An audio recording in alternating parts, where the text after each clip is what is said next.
Hey, Ruth and Nikki. It's Chris Biersack. I just wanted to send you a video and congratulate you on 100 episodes of BVB Army Hearts to Hearts. I am so proud of both of you. The show has been fantastic, and I look forward to the next 100. Hey, Ruth and Nicole, it's Andy. I want to say congratulations on 100 episodes and thank you for your dedication to the band. 100 episodes of talking about Black Veil Brides. I am so humbled and thankful to you guys for doing this show. I think it's so cool, and thank you to all the fans who have appeared on the show. Here's to 100 more for you guys. Congrats.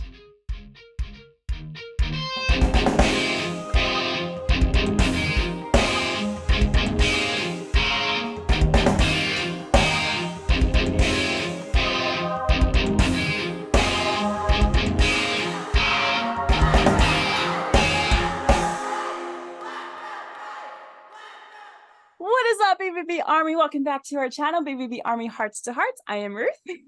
And I'm Nicole. And And I'm BVB Casey. Army. Hey guys. Hi, how are you doing? Good. How are you guys? Surviving in the heat. Yeah. Likewise. Yeah, we were just talking about it. It's already 107 here, and it's, Yes. and it's noon, so it's gonna get pretty brutal out there. I mean, first off, we want to say thank you so much for coming on for today's episode, especially because this episode, guys, is our 100th episode with our podcast. Yeah, congratulations. You know, doing 100 episodes of anything, let alone a podcast. That's something to be very proud of yourselves for. And I just want to thank you from the bottom of my heart. It really means a lot to me that you guys are doing this. I know I've shared with you guys that I saw the one that you did for my birthday back in April. And my wife and I, we were cracking up about some of the stuff, and we watched the whole thing and we were just laughing, and it just put a giant smile on both of our faces.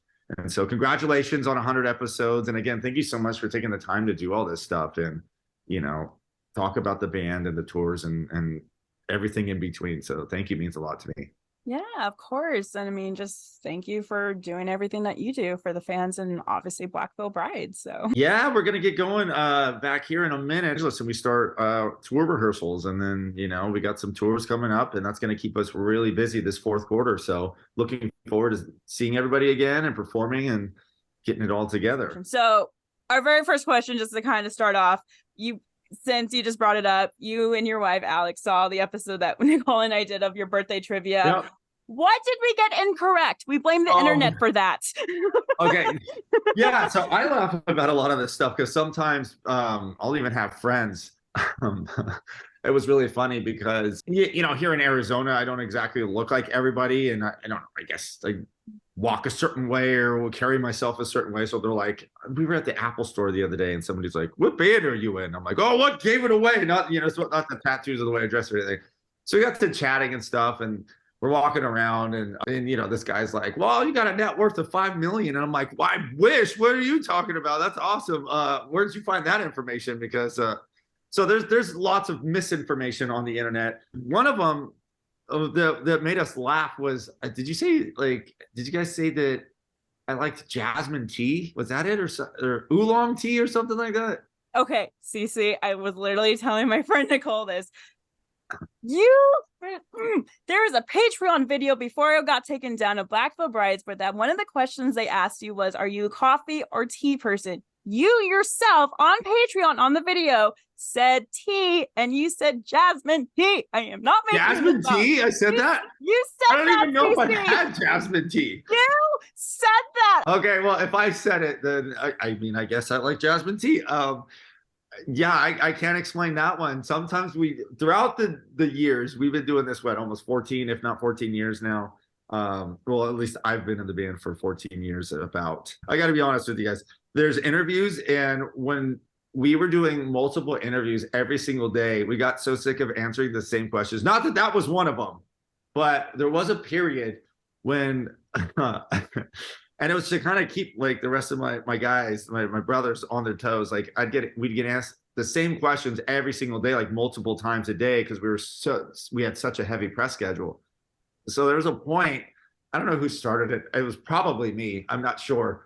Maybe it was I don't know, maybe it was somebody else. But we started answering, like we'd get asked the same question, but every single day we would have a completely different answer, and I would just start answering different. I don't think that's what happened with that, but it was just to kind of make like my dudes laugh, and I wonder if that was what happened. I am more of a tea than a coffee guy. I don't so that is correct. Okay. But that was one of them. The other one was the that I can remember off the top of my head was my name. So I know that there's a Christian Robert Mora. That's what it says out there, and that is not correct. My real first name is Christopher. My middle name's Ryan. Last name's Mora, and so Christian Coma is a stage name. This is the first time I think I've publicly admitted that in the history of my tenure with Black Veil Brides. But yes, that is not my real name. And so it always weirded me out that people would be like, oh, Christian. And I don't blame them. I mean, that's the stage name and that's what they go with. But when people they would write online and say like, well, I really know Christian, and we go way back. And I'd always kind of chuckle with either my friends or wife or something about people that would write in and like that. I'm just like, oh yeah, it goes to show like how far back we go and we grew up together and stuff like that, because there was kind of this divide, and I've always chosen not to mention that name just to kind of have a buffer zone, if that makes sense. And everyone thought it was Christian. And I'm like, all right, that's fine. It's close enough. A lot of people call me Chris anyways. And so it's just kind of, the suffix of the name or whatever, but it's all good. And the other ones, I think those were the only two, if I could remember correctly. Nicole, we did good then. Yes, we did. Yeah, there were no other ones that stuck out. I think those were the only two. I don't think that there were any other ones. So you guys did great. Yeah, you guys did great. There was a whole episode. Those were the only two ones, but it was like, I'm not, it didn't bother me or anything. I was just kind of like laughing. I'm like, what? But even when I Google myself, sometimes I just see all this stuff on the internet. And I'm like, none of this is true. What is this? Who's writing this shit? Like, what is this? But it's fine. I mean, it just it makes me smile. And like at the end of the day, it means a lot to me that people care enough to even feel like they know me, or we're buddies or whatever. That just means that I've left them with a lasting impression of friendship, and that's what really matters to me at the end of the day. That's why I try to, whether I'm in a bad mood or sometimes it gets the best of me, but on the road, I could be sick or something, but I always try to be uplifting and make people smile and stuff like that. Isn't always the case, but yeah, that's what I try to do, because it does mean a lot to me to leave that kind of friendship feeling with them, with fans, that is. You have such a good heart. I love it. Oh, thanks. Yeah, it's all the time I spend with animals. I mean, they're not all pure, but if you give people and animals a chance, they not always, but they tend to kind of leave their impression on me and stuff like that. And I don't know. I just try to be what the world lacks. There's too many terrible people in the world, and it's throughout my time on this planet, I've just seen lots of things that kind of rub me the wrong way, and I don't know, different things like, people that are dishonest and things like that. And so I try to not be that by design, but it's also just an organic way that I am. So thank you for saying that. That means a lot to me. I was just having this conversation with Alex the other day. I was like, just goes to show, like during the pandemic, I was like, I had like 18 wild feral raccoons that I was like petting and feeding, and skunks I was petting. I was just like, I look back at that time period now and I'm just like, you were absolutely insane.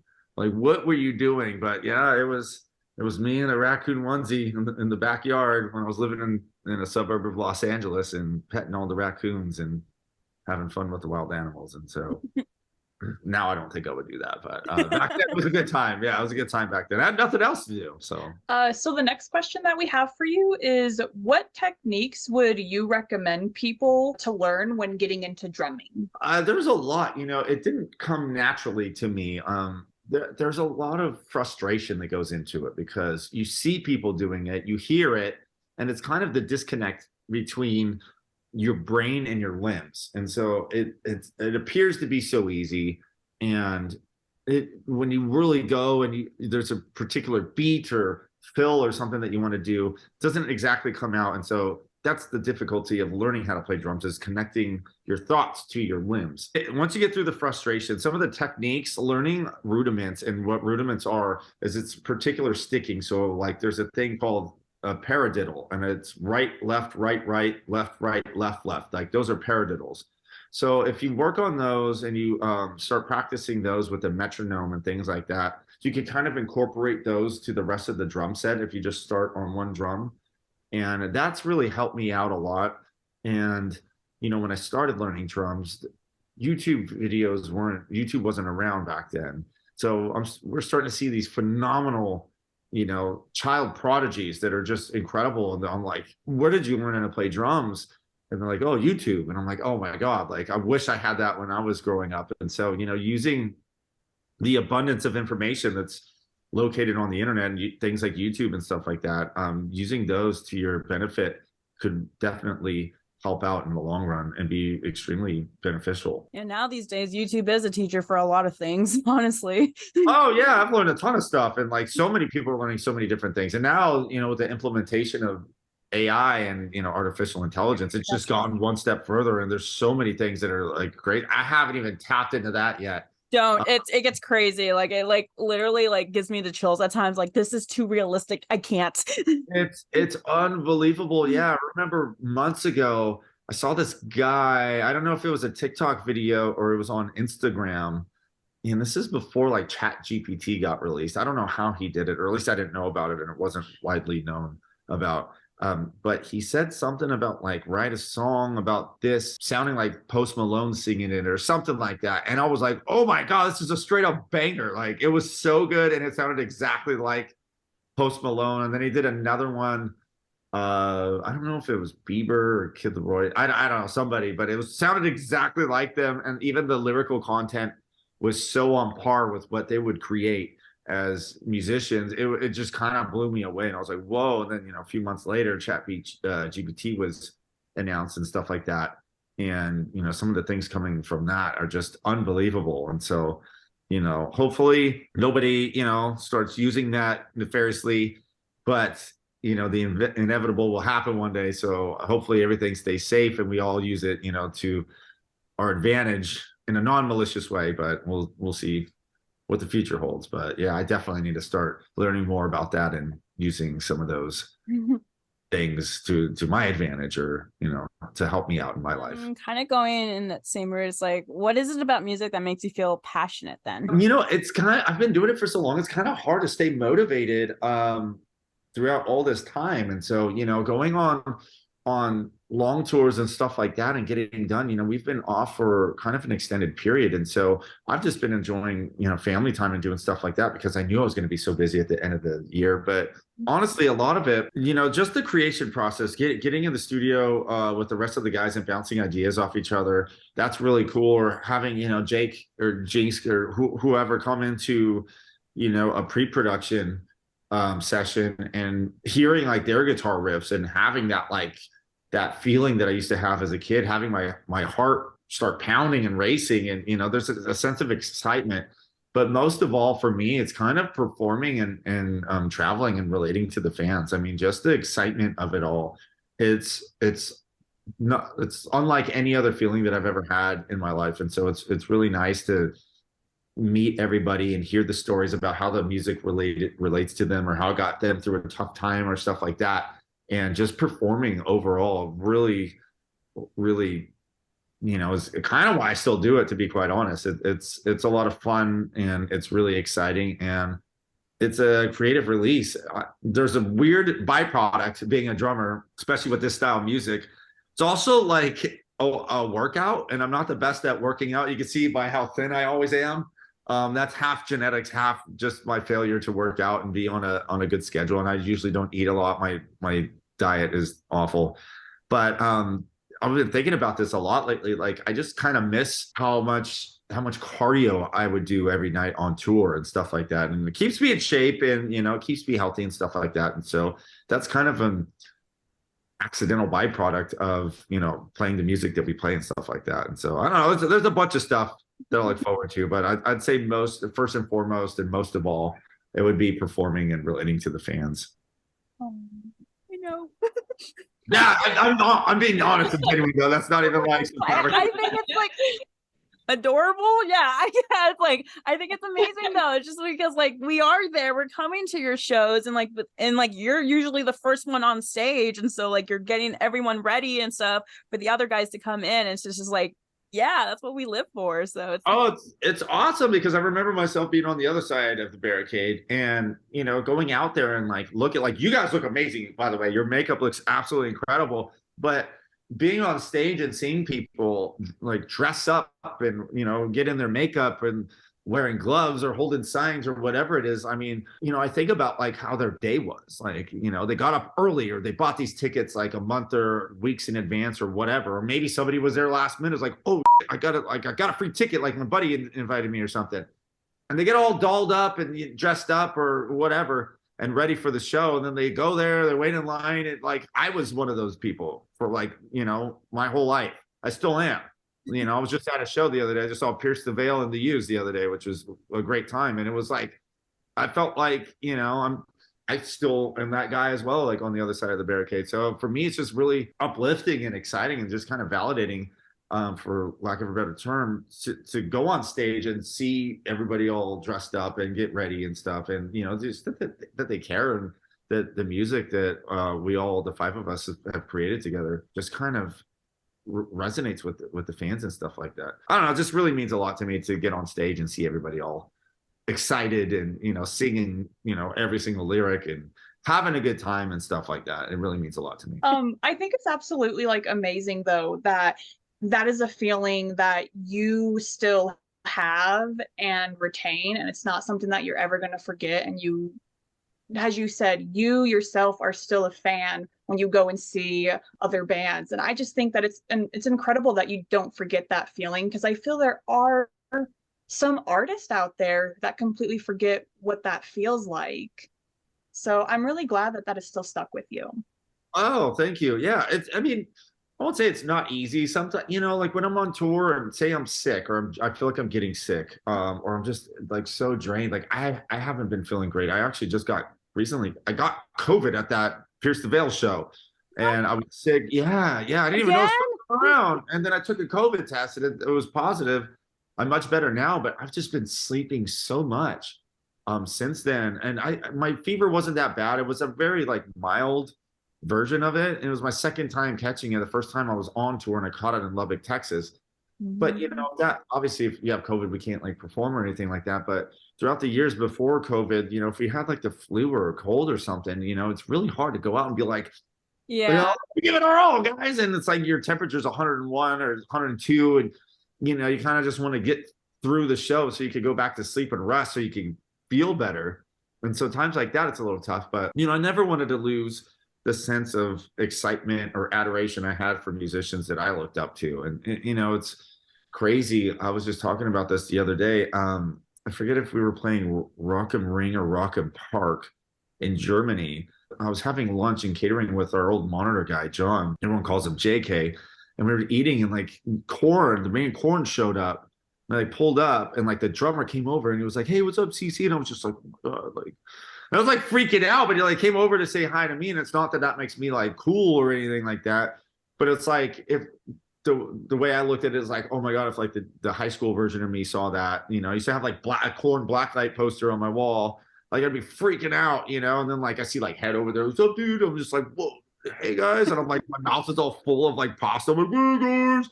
And then like, I remember our monitor guy's like, dude, Korn just said what's up to you. And I was like, oh, and I had like spit in my mouth, and I'm just like trying to keep it together. I was like, oh, it's pretty wild, dude. They're so nice.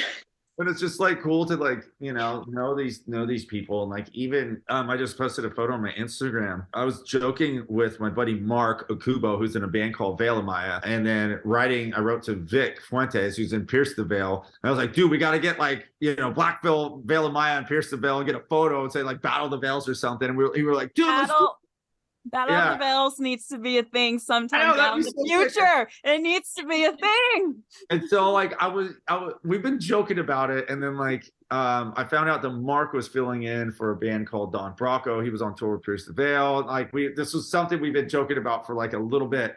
And so we eventually took the photo. But I remember taking that photo and just being like, dude, so many people would be freaking out if they were like in this dressing room or something like that. And all of those guys are like the sweetest dudes. Like, I've known my buddy Mark for years. He's super awesome.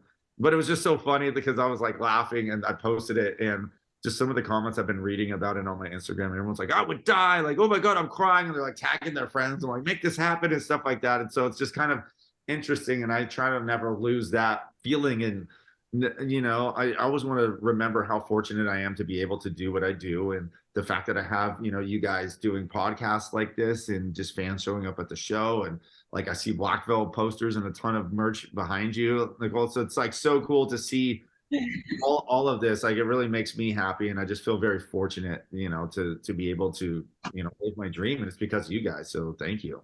No, we're happy to support you guys forever. Oh, thanks. Means the world to me, really, or to all of us, actually. Really does. Thank you. So what kind of emotions were going through your head when you first joined Black Veil Brides and you guys became as successful as you are today? Man, it's kind of crazy. I remember the first show I played with Black Veil Brides. You know, it was a really interesting process trying to like develop like the face makeup and things like that, and going through that. And you know, I had to get a haircut, and I had dark brown hair. My natural hair color is dark brown, so I had to like dye it. I didn't have to dye it black, but it was, you know, the general aesthetic of the band to fit in, you know. And it was a change, but I'll never forget the first show that I played. It was a K-Rock show called Epicenter, and I don't even remember. It was in California. I forget what city it was at. It was at some like racetrack or something. And I remember showing up, and there was fans already. It was my very first show, and they already had like my face makeup and giant like banners and stuff. And I never felt so welcomed, you know, to a musical group. I've been in a ton of musical groups in my lifetime, but it was just so exciting. And, you know, I just really felt welcomed, and it just made me feel like I finally found my home where I could fit in, if that makes sense.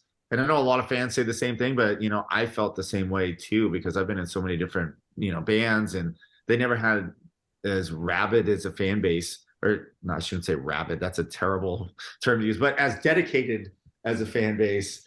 Sorry, I still got raccoons on the brain. So that's where that came from.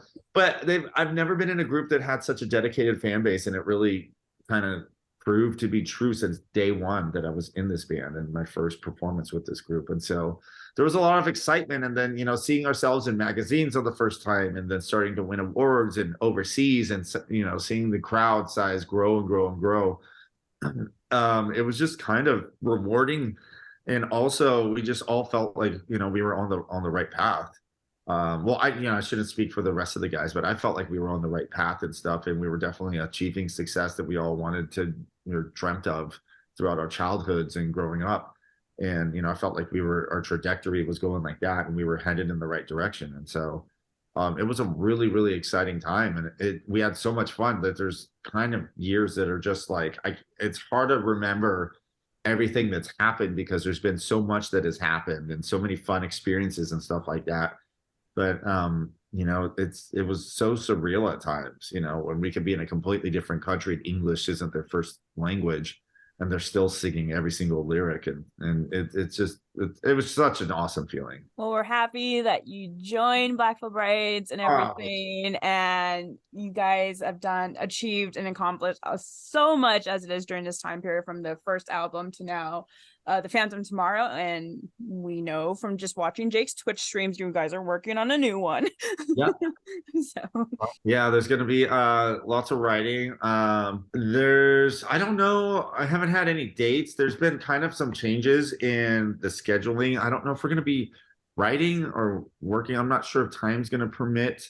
When I fly to Los Angeles, we all get back together for tour rehearsals in Los Angeles. I'm not exactly sure how much time we're going to have for that, but I know that there were talks. There might be some stuff, but, you know, it might be after these next tours that are coming up, maybe next year or so. So everything's kind of tentative and, you know, loosely booked now. we are ready for it.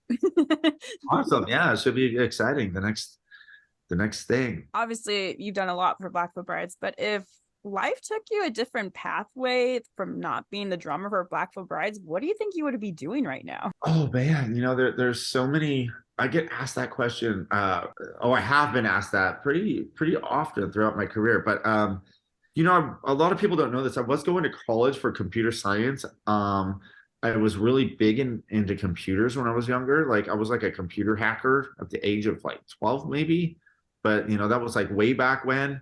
I didn't do anything terrible, so I don't want to say that. But I definitely was into computers and how they worked and programming and stuff like that. Yeah, doing that stuff. And so this is a funny yet stupid story.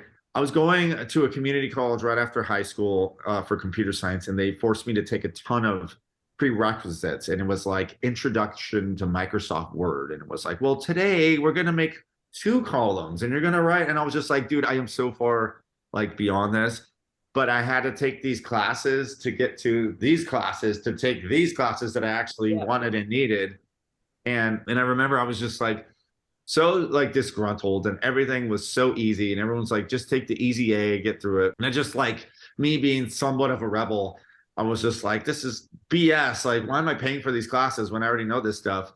And I would get so frustrated because I could never find a parking spot in that college, and I'd have to walk like over a mile to class every single day.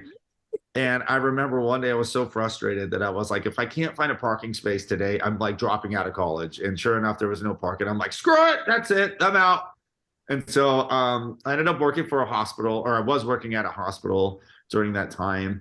And a lot of my family has worked through. Sorry, I saw a cat go by. I was like, oh, kitty.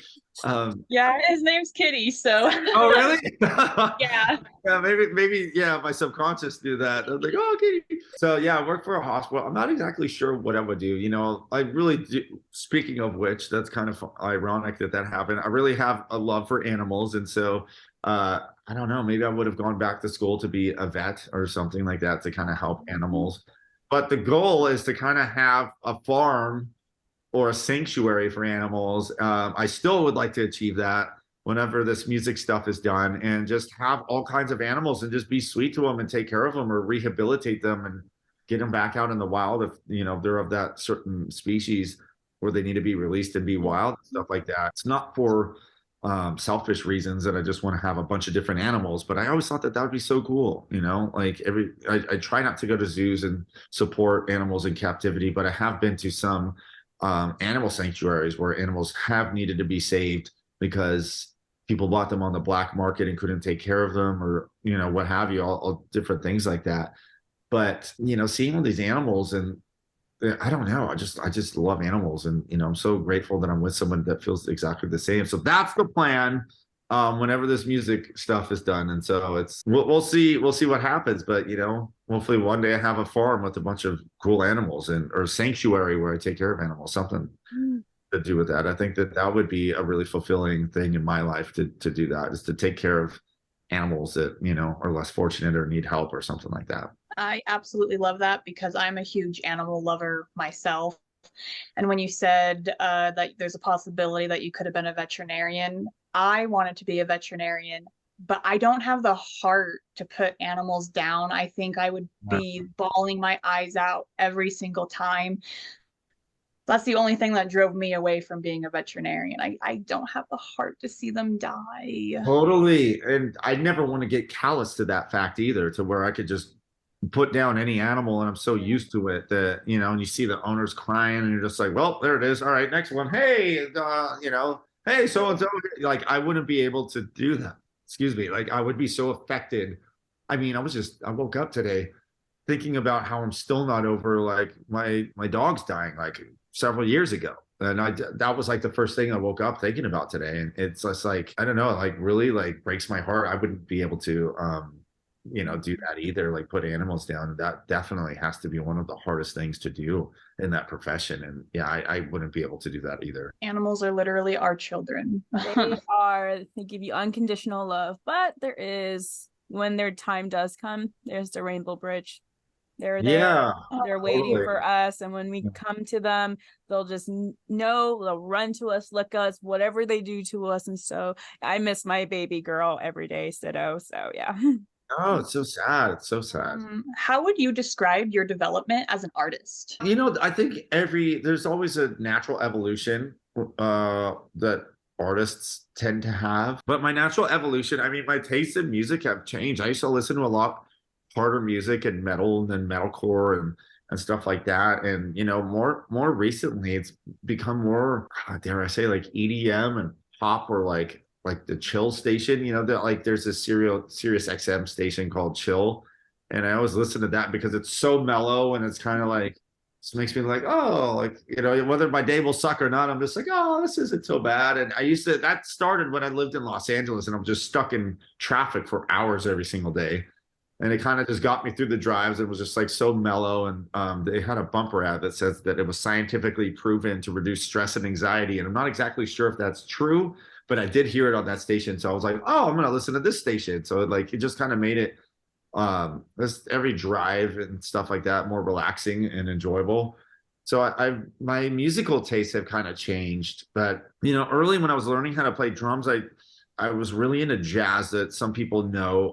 When I first started learning how to play drums, my drum teacher really got me into jazz, and then I was into like marching band and jazz ensemble, marching band. I was in a punk band and a metal band in high school, and my very first band, I think that was actually, you guys had, that was called Pregnant Nuns. I was in 6th grade. I don't know if you guys knew that or you said that.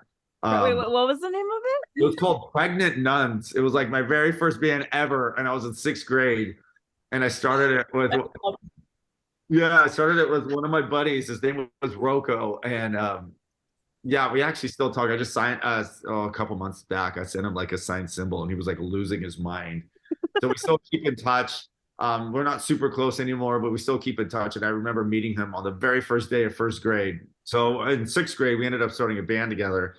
But my musical tastes have changed throughout my lifetime and my career and stuff like that. And I've always wanted to be kind of an eclectic person and have friends of different shapes, sizes, ethnicities, genders, and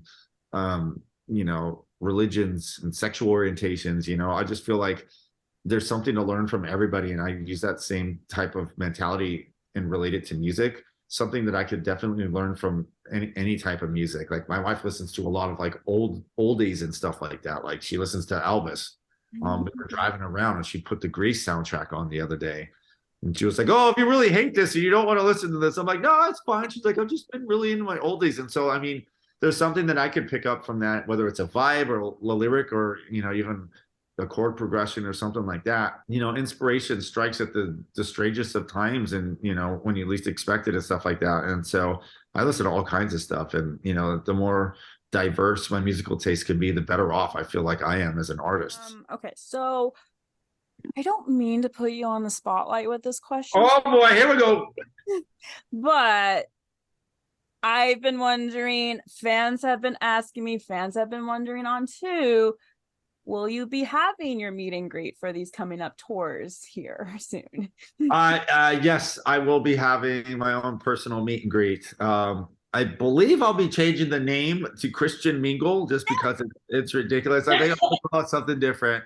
I am working on some different stuff. For my meet and greets, yes, I will be doing the meet and greets. I don't want to say what I'm working on because I'm not sure exactly if it's going to work out or not, but there are some different things that will be included with that, because I am having trouble with my drumstick company and the production of drumsticks and having like my logos printed on it and stuff like that.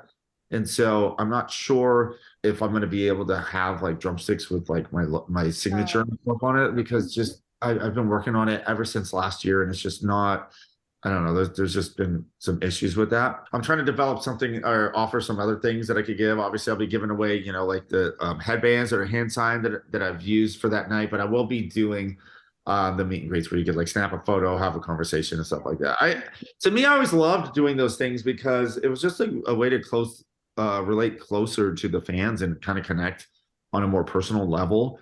Because, when we do the full band meet and greets, we'll have this long line, and a lot of times, or every time we do it before the show. And so there's unfortunately time constraints that, it's not because of us, but we can't push the show back. We can't take as long as we would like to, with the fans. And sometimes fans want to say, a certain thing to each one of us individually. And it's not like we shuttle them through or anything like that, but there's just kind of a time constraint because there are a lot more fans at those meet and greets than there are for, you know, some of the like the personal ones and things like that.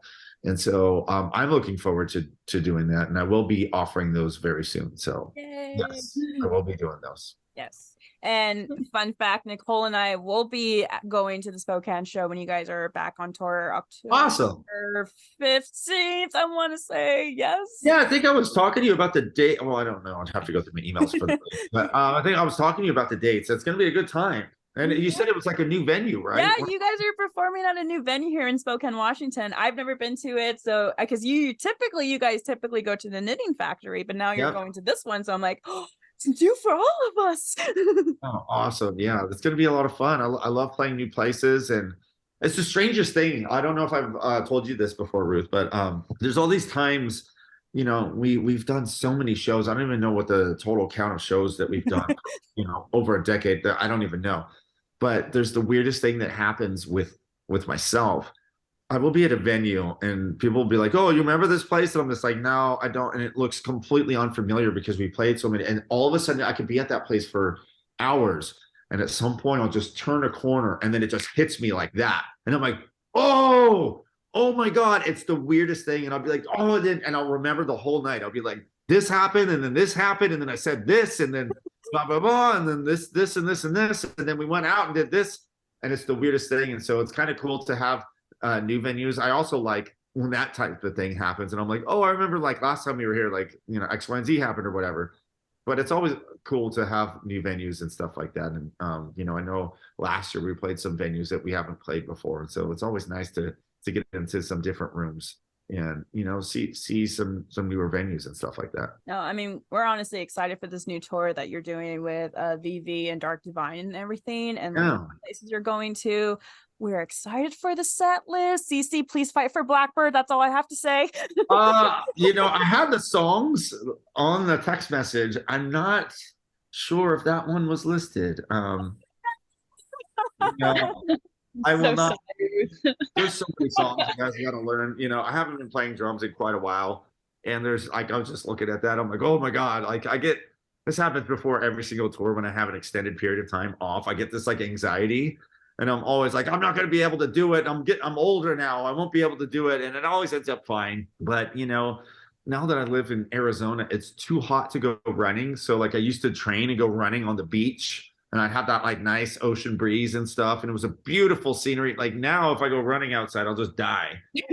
So I can't do that. And so I'm kind of worried about how I'm going to get in shape, because I do have to train almost like an athlete and train. And I'm way behind lately. And COVID actually put me behind. And, you know, that sucks. And that took me up for quite a while. I was going to start the first week of July.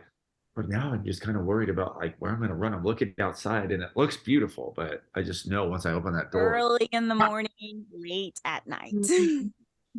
I went to sleep. It was like 2 a.m. and I think it was still 97 degrees. Like I have a TV where it tells them we turned it off to go to bed. We were watching movies all night last night, and it said it was like 97. I'm like, it's like 2 a.m, 2:30 or something. It was like 97 degrees. And I was like, oh boy, yeah, I'm not even kidding. So I'm like, so how am I going to go running for miles in 97? Am I making excuses or am I looking to not die? I'm not quite sure. Maybe I should just go. Yeah, I'll just go to a gym and run on a treadmill. I got to get going on that. Yeah, there's that. I mean, personally, I don't like it, but you know, you got what you got to do. So I was gonna say, there's one of those, like, I know they go around your neck and they're like fans that just blow in your face. Oh yeah, I've seen those. Yeah, I mean, I don't know, with it being Arizona, that still might not work, but yeah, I don't know. I'll need to do something. I'll need to put like dry ice or something in there. Or like, they have misters at all the restaurants around here, so maybe I could like have some. Yeah, the misters. Yeah, that could work. Yeah, maybe I could do something like that. There's constant mist like hit me. That might work out nicely. All right, Nicole, you have the pleasure of asking him the signature question.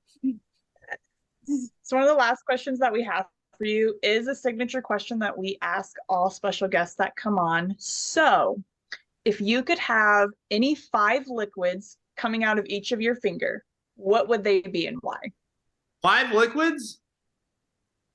Any Yeah, liquids. any Any liquid. liquids. And it's like one for each finger. Yeah. Okay. So is it constant or can I control it? You can control it. Yeah. Oh God, that's difficult. It's Well, a bizarre question, but it really makes you think. yeah. All right. Fine. So, I'm gonna go with this. They're gonna just hear me out on this. Okay. Water for the first one, in case just for emergencies. I'll always be able to. Your car breaks down. You put your thumb in the radiator. Stuck. I'm running in this weather outside, training for tour. Water. Yeah. Water. So I'm gonna go with that one. One of my favorite sodas, and I was thinking about this last night, and I can't find it anywhere. I think it might have been discontinued, and it's not what you think. It's not Wild Cherry Pepsi. Oh, because that is my all-time favorite. You guys were correct. That is my all-time favorite. I think it's called Ruby Red Squirt. So it's like a red grapefruit soda. Oh, I know exactly what you're talking about. They sell I haven't had that in years. I used to love have that never even stuff. seen it or heard of that. What's that? I you not. They sell it at Dollar Tree. They do? Yeah. They Is it even like? yeah. Is it expired? Because I haven't seen that at any store. I've never even heard of it. So it's like a squirt. Like I was drinking. I don't even have it here. I know what squirt looks like. It's a squirt, yeah. Grapefruit soda, and I don't even like grapefruit, so it's the weirdest thing. But the ruby red one was like my jam forever, and I haven't had that in years. And I just remembered it. I was like, whatever happened to that soda? So now I'm gonna need to find some. Okay. So that might be number 2. Okay. Man, I don't want to get judged on my answers. Can we tell you what Andy said? Because we didn't judge him, and his was kind of okay out there. Well, I want to know what he said after. Okay. Fair. I'm gonna say one, and this is gonna make me sound awful, but I don't care. I'm still gonna do it. I'm gonna say like oil from one of them because people strike oil, and if I'm ever in a pinch for money, I'll just be like, "Where's a barrel? Here we go." Boom, instant money. And that I don't mean that from a greedy sense. I just mean that from a very say there's like a worldwide economic shutdown and all the banks close or something like that. That's just kind of a safety net for money. Like it was really hard. We couldn't tour during the pandemic, and say I don't know, there's like aliens come and have an EMP and erase all the hard drives and all of our music's just gone and stuff like that. And there's some weird attack like. Dude, I'll just get a bunch of barrels of oil and just boop, there you go. And then that'll be my business. And I won't even need to leave the place. And then I'll just ship them off and then there you go. But I do want to know what Andy said. Okay. So you have 2 more. So that's 3. All right, 2 more. Number 4, we got to go with White Claw because, that's yeah, you guys knew it, right? You knew that was going to come. Wait. What flavor? Oh, man. Probably the black cherry. That's just the normal go-to. So White Claw, because sometimes I tend to be the life of the party. Not always, yes. But if that was coming out of a finger, that would just be a good time. And I'd just be like, "Oh, let me have you up here." And then, oh man, the 5th one, number 5 is gonna be. One. I don't even know. Well, you know what? I'll go with like Pedialyte. Because I'm always dehydrated. I am always dehydrated, no matter how much water I drink, no matter how much Pedialyte. And Pedialyte, we put it on the rider for the band. And touring, when we sweat a lot when we play and it's hot, and especially like when we're doing work tours. And I have this thing, like I've noticed that I have a health condition. When I get really dehydrated, I have sleep paralysis, and it's terrifying. And so I'll have to like wake up and buy a Pedialyte. And so I would say Pedialyte. So what was it again? Water, Ruby Red Squirt, oil, your White Claw, black cherry, and Pedialyte.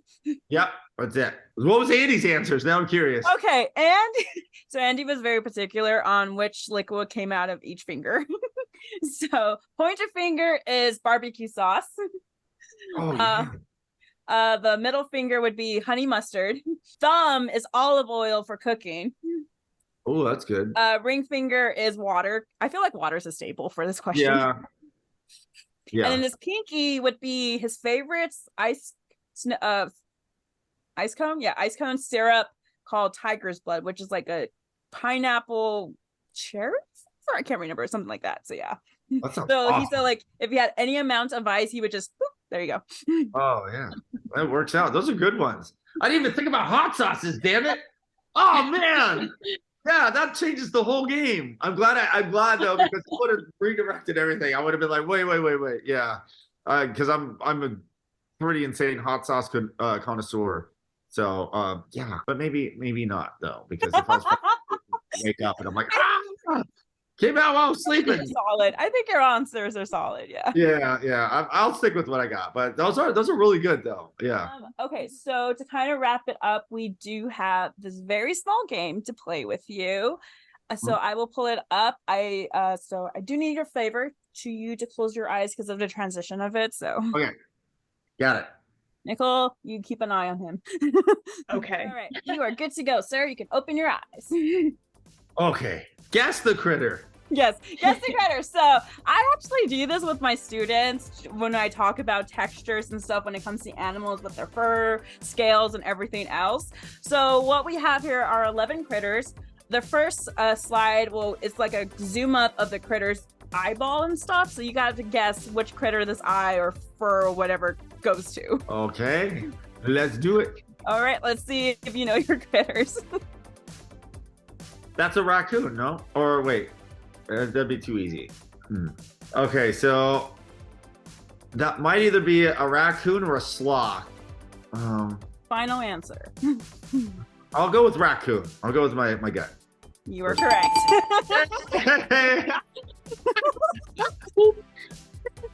Raccoon.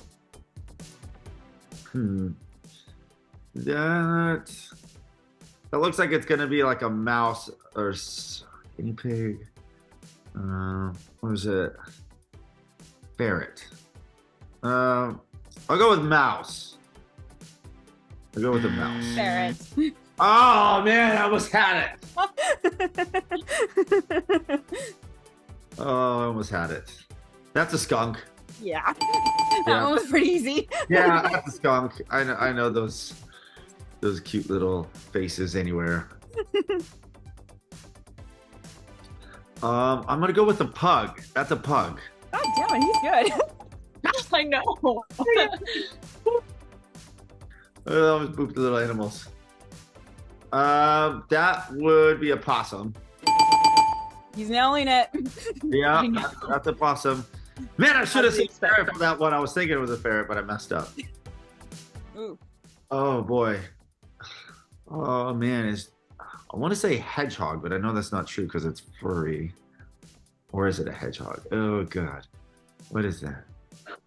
What is that thing? It's not a dog, if that will help you out. So I'll go with hedgehog. I don't think it's right. yours. Oh! I was right.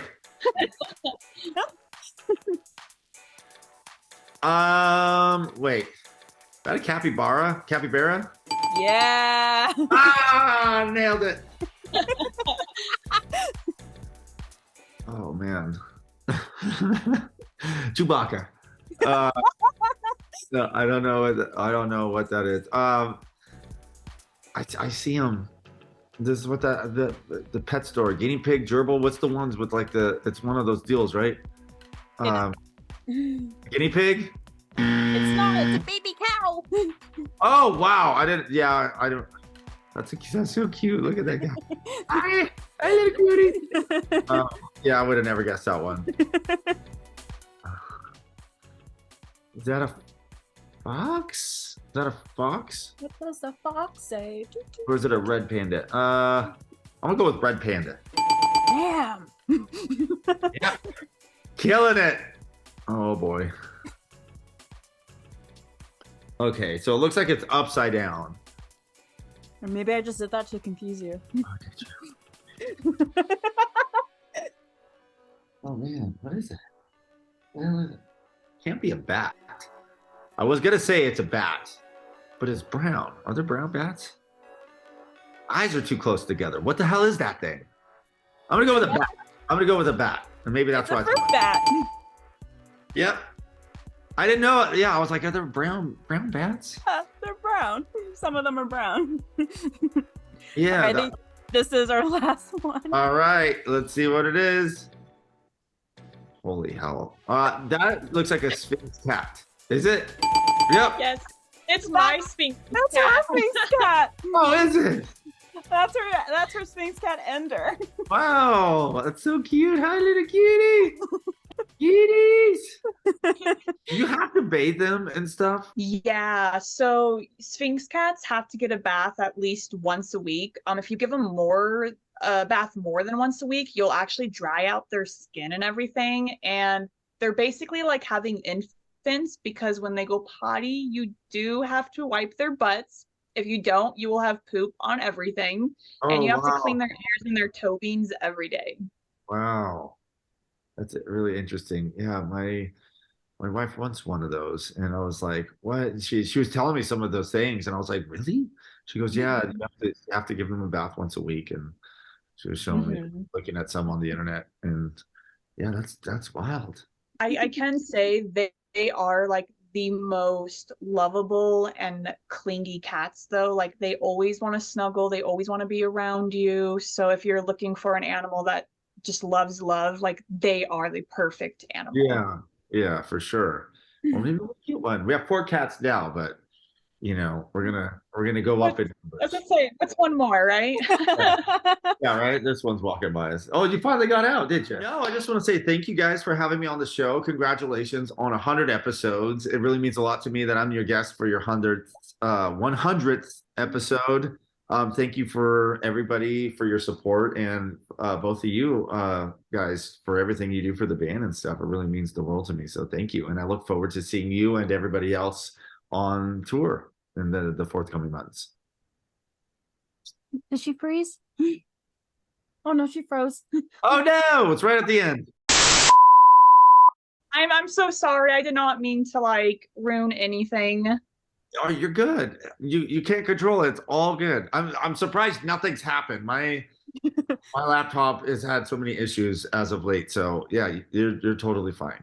Cece, again, we just want to thank you so much for coming on, especially for our 100th episode. Like, it's Nicole, it's crazy that we've been doing this for 2 years, doing this podcast show for the BVB Army and for Black Veil Brides. So like, Cece, it means a lot for you just to come on, especially our 100th. So just thank you so much for doing it. Yeah, thank you guys so much for having me. I really appreciate you both and everybody else that watches this and listens. And thank you so much for dedicating so much time to the podcast and the band and everything you guys do for us. So thank you. We all really, really appreciate it. That officially wraps up today's episode, BVB Army, our 100th episode. Just once again, Cece, thank you so much. We are just so grateful that we had this opportunity with you. And like Ruth said, this truly means so much to the both of us. And I know it's going to mean so much to the Army when they see this. For anyone that doesn't know, we are on all streaming platforms. You can check this podcast out anywhere. Go ahead and give us a follow on TikTok and Twitter. And if you're watching this on YouTube, please hit that subscribe button, and we will see you next week on our 101 episode. We're in Bye, the 100th. guys. Bye, guys.